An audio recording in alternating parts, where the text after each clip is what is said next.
બદલે વનનું રાજ મળે તો હું તને મારા હાથની ચૂડીઓ પહેરાવીશ, પણ આ અવતારમાં નહીં. મેં નંદન કહો નંદ પુની અને તું ખૂબ જા પ્રિય પાત્ર જા. હું તને વચન આપું છું કે તેથી હું નંદ બાવાના નેહડે 11 વર્ષ ને 52 દિવસ રહીને મથુરામાં આવીશ ને તેથી હું તું કંસની દાસી રહીશ અને તેથી હું તને રૂપ અને સ્વરૂપ અને ચૂડિયું બધું આપીશ. જા બાપ મેં નંદન કહો નંદ પુની અને તું ખૂબ જા પ્રિય પાત્ર હોય સહાયક મંથરા મ અવતારન કાળ. મંત્રાને અરે વાત કરીને પોતે ગેડી દડાની રમત રમવા વયા ગયા છે ને દશરથને રામ એટલો વાલો હતો કે ભોજનના થાળ ઉપર રાઘવને પહેલો કોળિયો જમાડ્યા સિવાય દશરથ કોઈ દી જમતા નહીં. 1 વાગ્યો, 1:30 વાગ્યો, 2 વાગ્યા, રામ ના આવ્યા. સુમંતને મોકલ્યા, કૌશલ્યાજી ગયા. કઈ કે હવે હું જાઉં.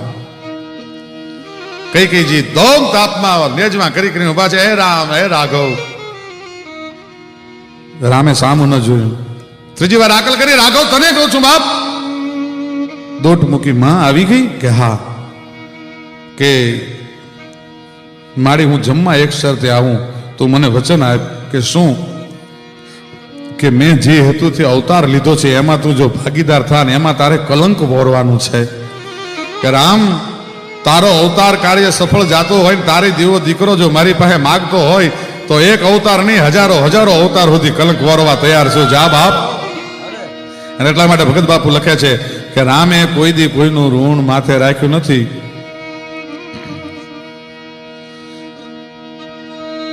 બહુ સરસ ભગત બાપુએ કવિતા લખી છે, દુલ્લા કાકે કવિતા લખી છે કે કઈ માતા રે કલંક વર્યું એનું નામ લખીને રાખે. પછી દેવકીજીના એ દૂધ તજીને વાલો માતા જશોદાને ભાગે. રામજી શેઠ સુધર છે રે પોતાના ચોપડા ચોખા રાખે.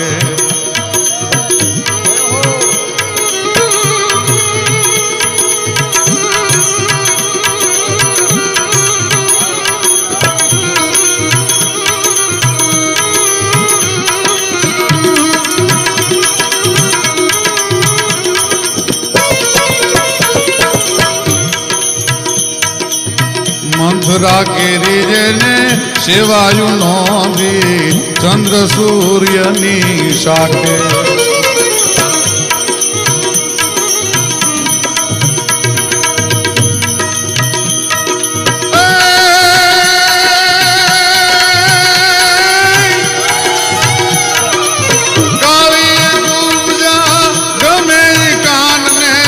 રાધાજી રૂસણાની રાખે. રામજી શેઠ સદર છે રે પોતાના ચોપડા ચોખા રાખે.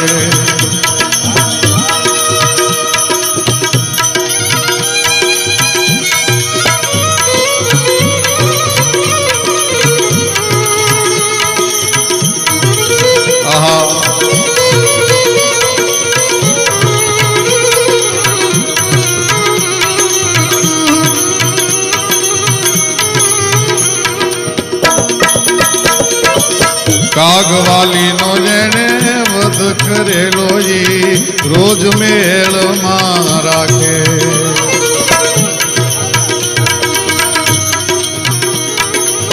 કાગવાલી નો જેને વધ કરેલો રોજ મેળમાં રાખે.